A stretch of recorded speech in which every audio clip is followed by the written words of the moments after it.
Right. Great to meet you. Where are you located? I'm in Los Angeles. Oh, LA. Great. I'm in Kansas City. Ah, wonderful. Yeah. Wonderful. So, Yeah. well, hey, it's great to meet you. And before we get into your life and work, I want to know, how did you survive COVID? I know, especially LA, everyone had their different constraints and things that went into it. How did you survive that 3-year time period, and how has it changed you now that we're kind of in the quote unquote post pandemic era?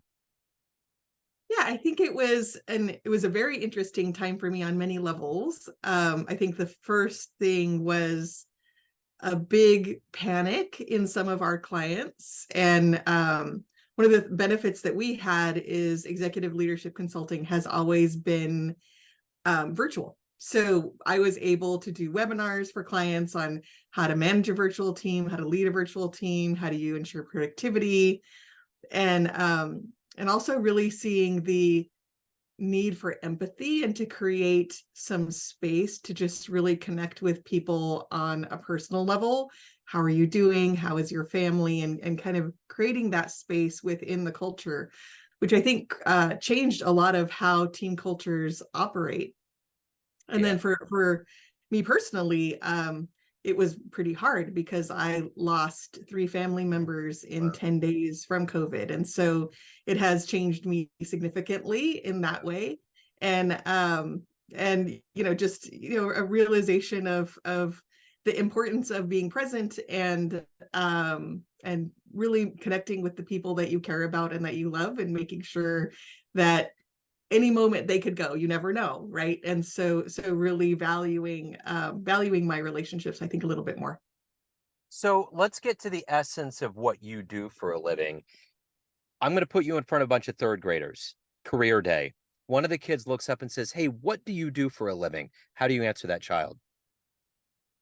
I think I would say from their level, sometimes when you're in school, you have to do projects with other kids, or maybe you're in sports. And sometimes when you're trying to do that, you can't get everybody organized, or maybe there's some conflict, and some kids want to do things differently than you. And that's what I do in work, right? So I do that for companies. I help them be more productive, get done what they want to get done faster and more efficiently, and also in a way that really brings purpose and passion to what they're doing, so that they feel fulfilled in what they're doing. So, what did you want to be in the third grade? What was your dream to grow up and become? In the third grade, I wanted to be a teacher, but I resisted that, which in a way, that's kind of what I do. Not exactly, but in a way, I do some training, and Yeah. coaching can have a teaching component as well. But I resisted it for a long time, and I used to say I'm not a teacher. And but I think when I look back, yeah, that's kind of what I became in a way. So, let's go back to your childhood. Tell me where you were born and raised, and how these seeds of wanting to be a teacher and to be into business and to help people, how did that happen? Yeah, so I grew up in Santa Fe, New Mexico, which is an amazing place, but doesn't have it's not big, right? So it's not a big city like where I live in LA now. It's not anywhere close to that. Yeah. But my parents were entrepreneurs. They had their own business. And a lot of what happened is the harder conversations about what was happening with people in the company they had at home over the dinner table, right? So it was really the hardest business conversations that I was exposed to, and the hardest people talent conversations that I was exposed to. And at the time, I swore I would never be in business. Like, I have no desire to do any of that, and started my career in journalism. But then sort of realized, as every job that I ever had, I would quickly move into a leadership position. And I think I credit my parents for that, in giving, almost by osmosis, giving me leadership training as I was growing up, watching them struggle with and figure out how to get through their challenges and struggles as business owners.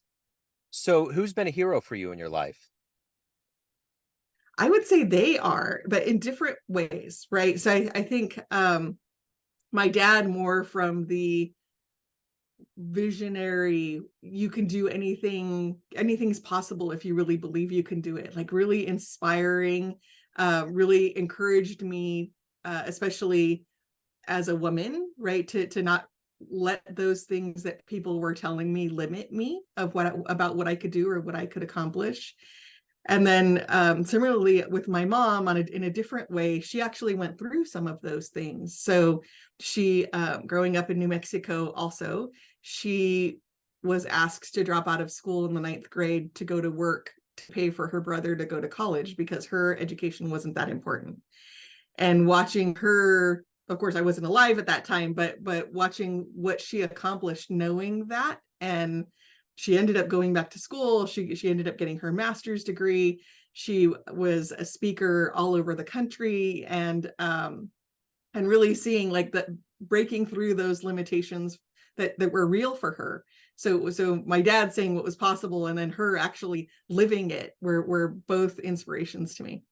So speaking of inspirations, if you can meet anybody alive on the planet right now and spend some time with them, who'd it be?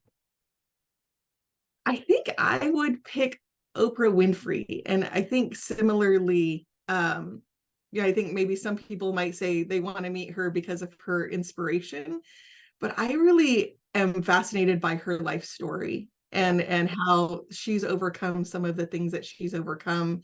And really, she's always positive in how she shows up in the public, but she's really been attacked and in the media and by people, and yet she still perseveres, right? And she still continues to have that optimism and hope. And I would love to just talk to her about how she does that and keeps that mindset. And I think we could all learn a lot from that. Absolutely. So what is the motivation for you every day to wake up and to do the job that you do and to help people? What is that for you?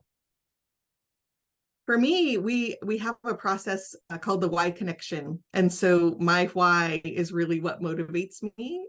So I believe success happens when I partner with other people to create an impact, and it's that impact that is really what motivates me. And I really think that when people spend most of their day at work, that can have a ripple effect, positive or negative, in every aspect, right? So when you have a good day or a bad day at work, that impacts how you come home, or if you work from home, when you interact with your family, it impacts the family, and how you feel about work actually can change the family dynamic for the positive or for the negative.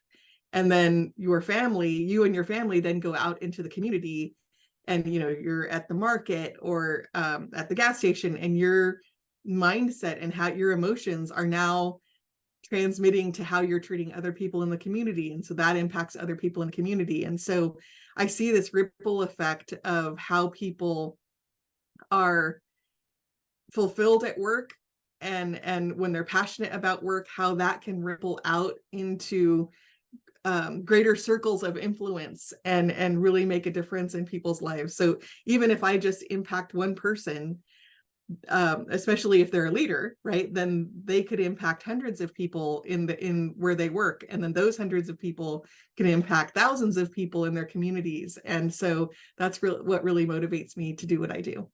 So speaking of impact, what's your favorite client success story? One that always puts a smile on your face? Oh wow, I have a lot. I'll just pick a recent one. I have a client who it was I was brought into the company to coach their top executives, and there was one of them that I was warned ahead of time was probably going to be the most challenging. And he spent our first session interviewing me and saying, like, why is this a valuable use of my time, and really pushing back. And I loved it because I saw it as a challenge, and he became one of my favorite clients.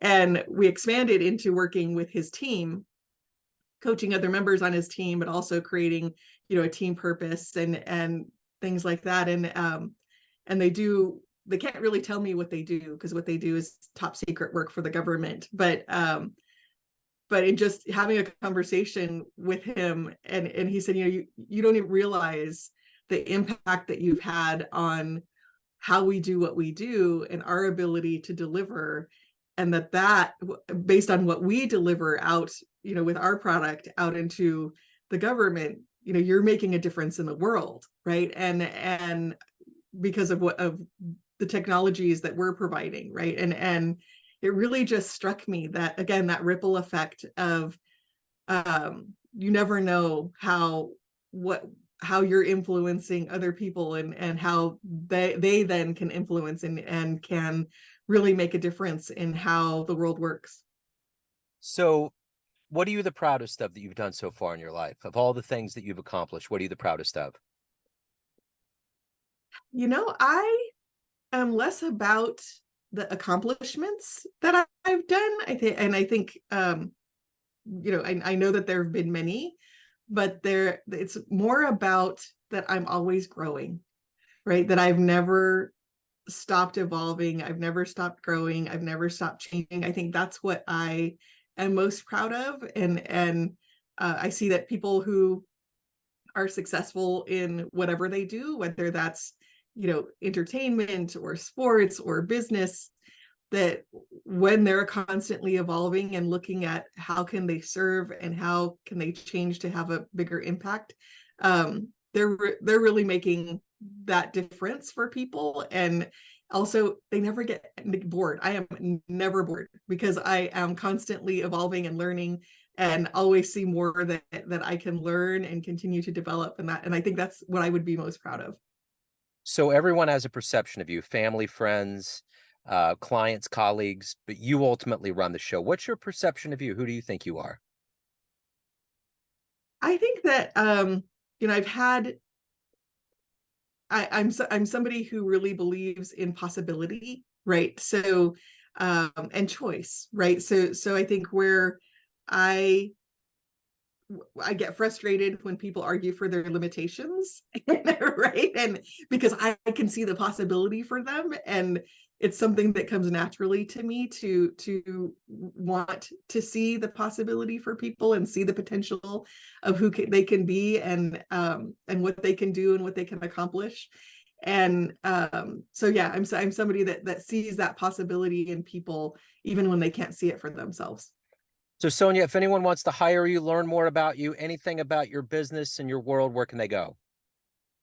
The best place to go is executiveleader.com. We have hundreds of articles there. We have free webinars that you can watch. If you want to learn more about the Y Connection, you can find out about that there. I think it's a good repository for everything that we do, and lots of resources there. And if anybody wants to reach out to me, they can just go to the contact us, and that can be forwarded to me. And I'm happy to talk to anybody who's more interested in what we're doing. Sonya, thank you for your story. This was great. I appreciate you opening up. Best of luck with everything. Thank you. You too. Thank you. Take care.